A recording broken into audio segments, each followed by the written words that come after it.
warahmatullahi wabarakatuh. Salam sejahtera untuk kita semua sahabat-sahabat Bawaslu. Kali ini kita perdana untuk podcast Bawaslu Kabupaten Lombok Timur bersama saya Arfandi Saputra, Humas Bawaslu Kabupaten Lombok Timur.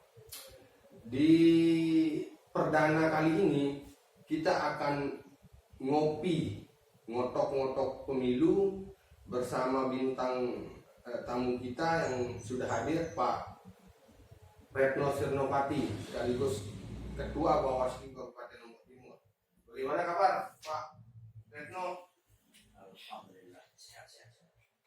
Mungkin lebih pasnya saya panggil Bapak Retno ya, Ketua saja ya, biar jabatan ketua itu melekat pada diri Pak. Boleh. Panggilan apapun boleh. Jadi sehat ya tadi? Alhamdulillah. Kayaknya semalam habis olahraga Pak Ketua ini singgah pres kelihatannya ya. Olahraga harus terus dikerjakan biar sehat. Gimana kabar tentang dokter? Alhamdulillah, tinggal menunggu sidang tertutup. Sudah di depan mata. Beliau ini salah satu kandidat dokter muda. Amin. Kalau secara akademis memang beliau tidak bisa kita kejar dan selalu terdepan. Tapi kalau soal sorong serah ya sama lah, kita tidak berat nomor satu ya.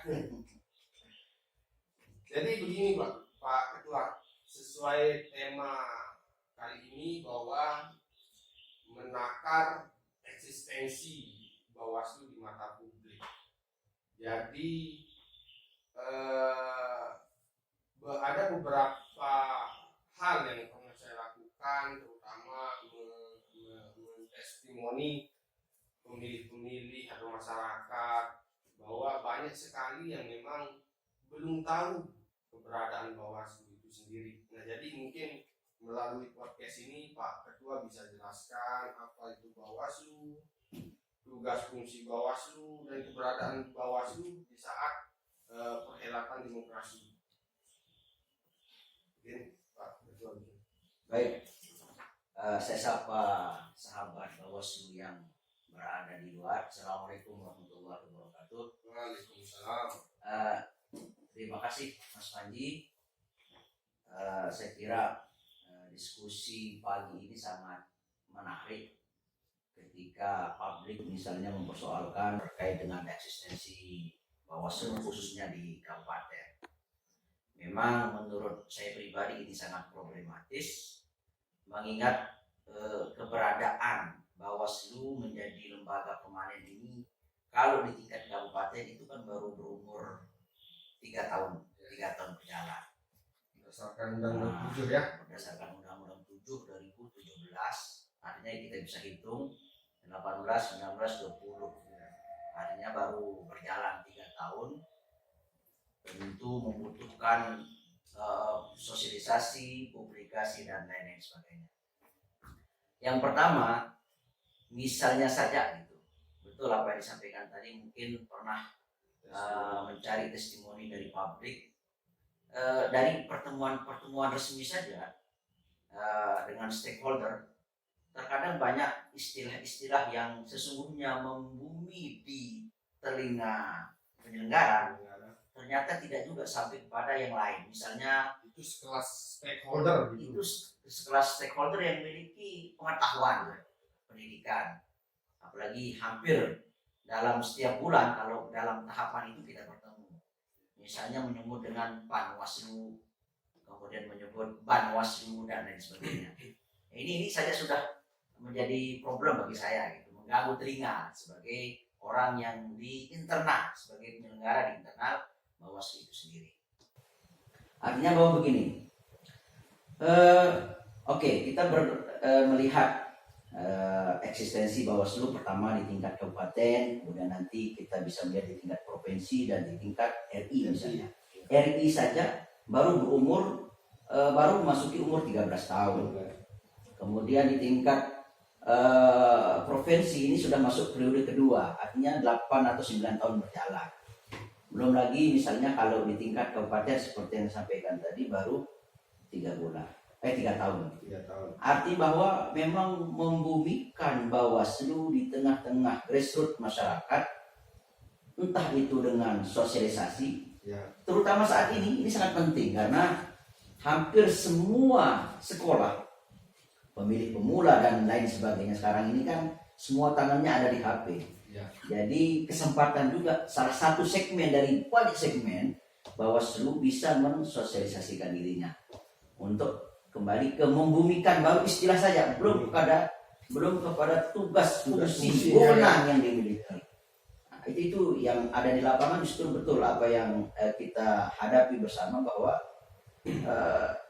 baru dengan istilah saja sudah membingungkan. Belum lagi terkait dengan wewenang. Jadi ketika saya melakukan testimoni kemarin Pak Ketua bahwa saya coba melempar pertanyaan kepada publik, ke masyarakat, beberapa termasuk yang pemilih milenial, siapa yang melakukan pengawasan pada proses pemilu.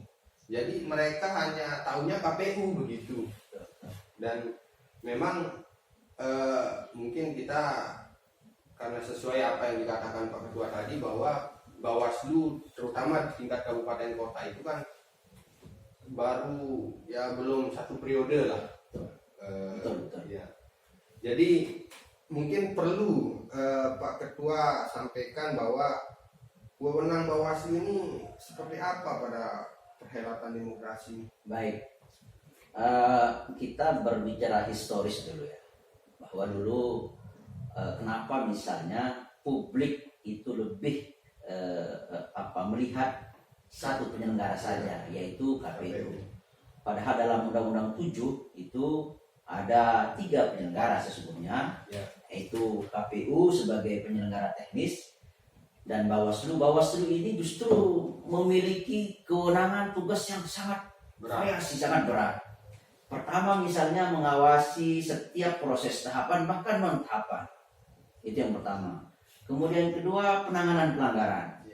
Penanganan pelanggaran ini bisa perkara yang diperkarakan oleh misalnya peserta pemilu, dalam hal ini partai politik maupun misalnya bakal calon anggota legislatif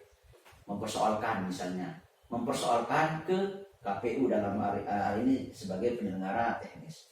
Itu terkait dengan penanganan pelanggaran juga penyelesaian sengketa. Sekali lagi kalau berbicara wewenang, justru memang di Bawaslu ini memiliki kewenangan yang sangat luar biasa.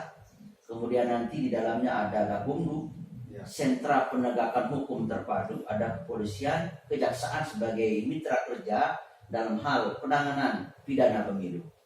Yang ketiga adalah DKPP, Dewan Kehormatan Penyelenggara Pemilu. Oleh karena itu memang kalau kita berbicara tugas, fungsi, wewenang dari Bawaslu ini sekali lagi butuh sosialisasi maksimal agar memang membumikan Bawaslu di tengah-tengah telinga masyarakat ini perlu. Kenapa? Karena menjadi bukti empiris misalnya kemarin waktu baik pilkada maupun pemilu, justru hampir 90% yang ditangani atau penanganan pelanggaran oleh Bawaslu itu adalah murni temuan dari pengawas, baik pengawas kita di kabupaten, kecamatan, desa, bahkan yang paling dahsyat waktu itu adalah pengawas di tingkat pengawas TPS. Saya masih ingat ketika H-1 pencoblosan masa tenang waktu itu. Itu artinya apa? Sangat minim. Atau boleh dikatakan boleh dikatakan tidak ada partisipasi masyarakat. Mungkin karena belum tahu teknis atau mekanisme dalam hal laporan seperti itu. Jadi pernah dulu memang Pak Ketua di pemilu tahun 2012 bahwa ada masyarakat yang menemukan pelanggaran waktu itu, dia malah melapornya ke instansi kepolisian begitu. Yang seharusnya bahwa pemilu ini kan sudah ada lembaga seperti Panwas, Bawaslu yang memang menangani pelanggaran. Nah, jadi hal-hal seperti itu memang masih terjadi di tengah-tengah kita. Memang begini, sekali lagi persoalan paradigma gitu kan. Yang dulu memang Panwaslu sebelum menjadi Bawaslu ini kan tahapan untuk menjadi lembaga yang memiliki kewenangan yang luar biasa itu butuh tahapan-tahapan ternyata. Kalau dulu di awal-awal justru Panwaslu itu dibentuk oleh KPU gitu kan. Artinya apa? Kewenangan, rekomendasi-rekomendasi bisa aja dimentahkan gitu kan. Beda dengan sekarang. Artinya bahwa sekali lagi ini persoalan sosialisasi, dan saya berkeyakinan pada akhirnya bahwa semakin hari publik akan mengetahui.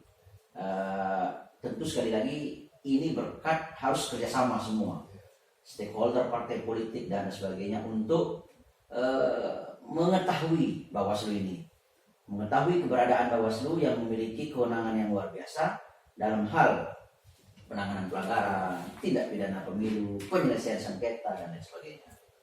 Jadi sejauh ini Pak Ketua, apa langkah-langkah yang dilakukan oleh Bawaslu untuk meningkatkan eksistensi lembaga Bawaslu itu sendiri, untuk khususnya di Lombok Timur? Baik, menarik sekali ini.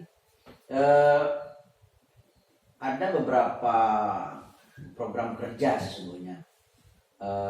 Kalau terkait dengan program kerja ini, baik itu di tingkat pusat RI, provinsi maupun kabupaten, ada hal-hal yang sifatnya memang sudah disiapkan, diprogramkan. Ada juga yang memang kreativitas masing-masing kabupaten.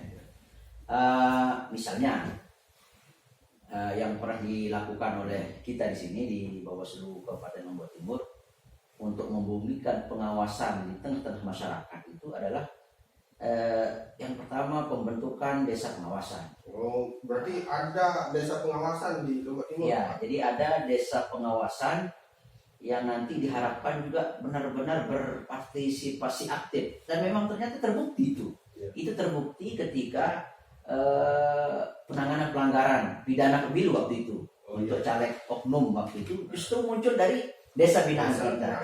Itu yang pertama. Yang kedua, kerjasama dengan majelis adat.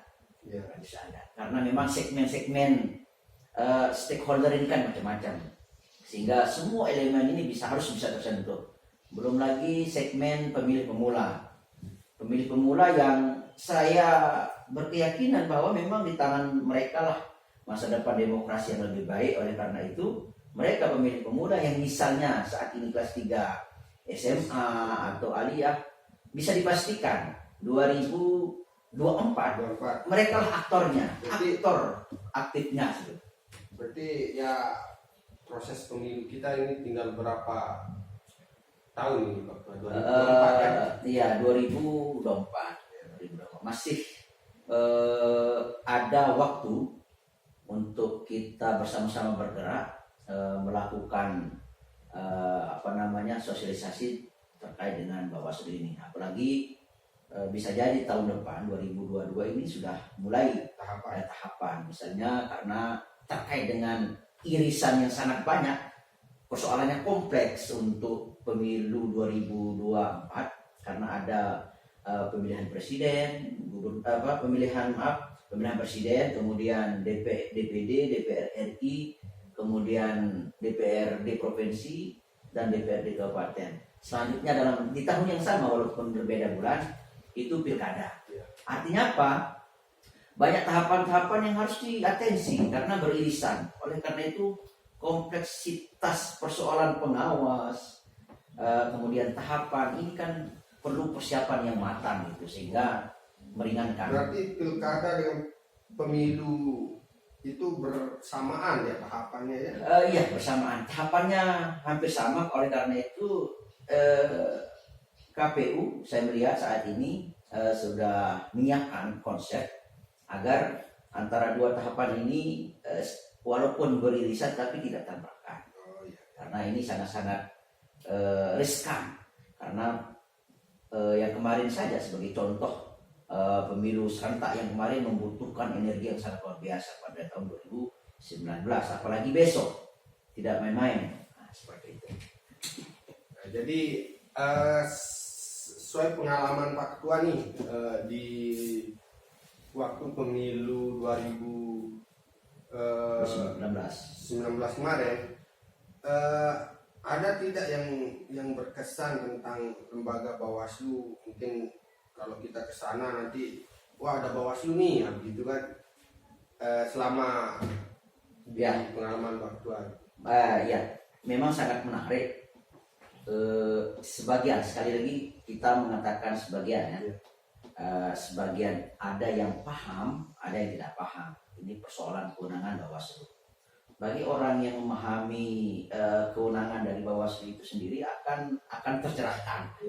Tercerahkan dalam arti bahwa ketika ada pengawas kita yang ke lapangan, apalagi dengan membawa atribut seperti yang dipakai Mas Panji misalnya ini, karena ada 3 lembaga, kepolisian, kejaksaan, Bawaslu di tengah-tengahnya. Saya sesuai dengan pengalaman pemilu yang kemarin, itu penerimaan terhadap keberadaan Bawaslu, pengawas bagi mereka yang berkepentingan sangat-sangat diharapkan. Karena sekali lagi ingin saya katakan bahwa memang penjamin lancarnya demokrasi yang bermartabat, berintegritas itu adalah Bawaslu.